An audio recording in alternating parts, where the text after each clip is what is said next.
Magandang umaga, Pilipinas! Happy weekend po sa ating lahat. Silipin muna natin ang latest sa lagay ng ating panahon.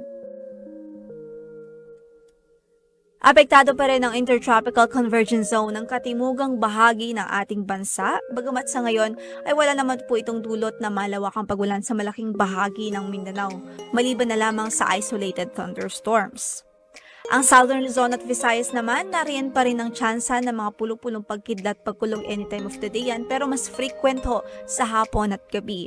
Samantala sa Hilagang Luzon naman, sa Hilaga at Central Luzon, ay nananatiling supresto ang rainfall natin dyan, kung kaya't asahan pa rin natin ang mainit at malinsang panahon, lalong-lalo na sa katanghalian at early afternoon.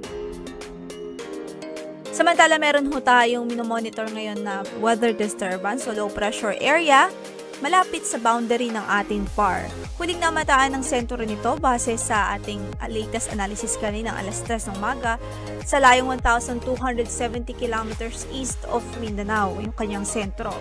So nasa labas pa po yan ng ating boundary at may posibilidad na pumasok po yan ng ating PAR late Sunday hanggang Lunes po yan, kaya't mag-antabay pa rin tayo sa updates ng PAG-ASA.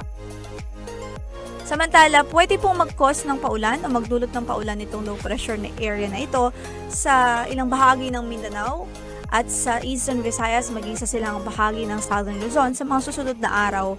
Although sa nakikita po natin na outlook base sa ating latest run ng models ay posible po na baybayin lamang nito ang karagatan o katubigan sa silangang bahagi ng ating bansa before it eventually recurve papalayo po ng ating bansa. Gayunpaman, mag-antabay pa rin ho tayo sa updates ng PAG-ASA, lalong-lalo na pag nakapasok po ito ng ating area of responsibility. Para naman sa pagtayo ng ating panahon in the next 24 hours, sahan pa rin natin ang bahagyang maulap hanggang sa maulap na papawirin.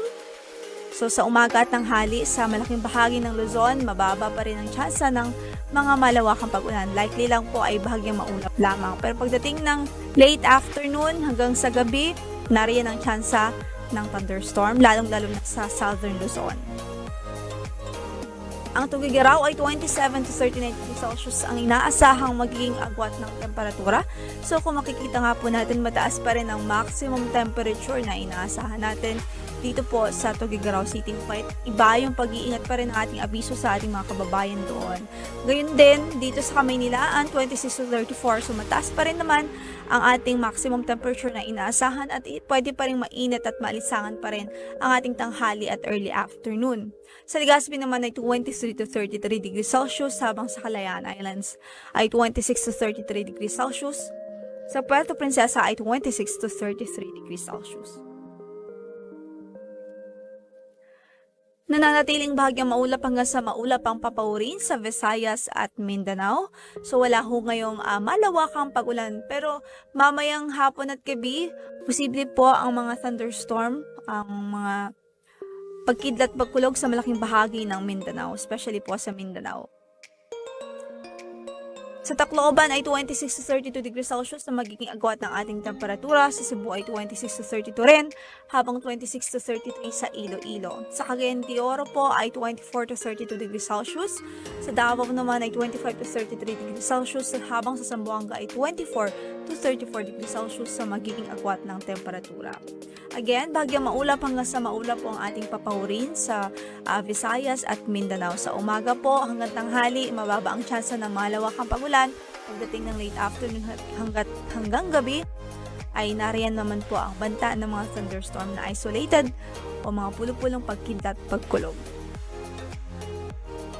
Sa Baguio City in the next 3 days, generally good weather pa rin tayo doon at 17 to 26 degrees Celsius sa magiging agwat ng temperatura.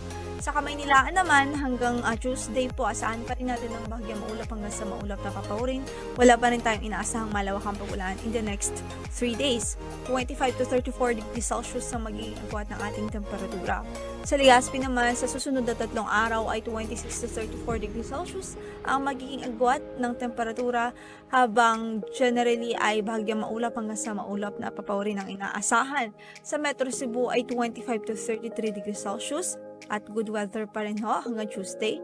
Sa Davao naman bukas po, dahil sa epekto nitong Intertropical Convergence Zone, maaari pa rin maging maulap doon na may mga pagkidlat pagkulog sa Metro Davao, habang improved weather by Monday and Tuesday. Ngayon pa man, pwede pa rin mag-update itong weather outlook natin sa Metro Davao. Kaya ay bayo ang antabay pa rin ho ang ating iminumungkahi. Ang sunrise po natin for today is 5:26 in the morning at ang sunset mamaya ay sa ganap na alas 6:21 ng gabi.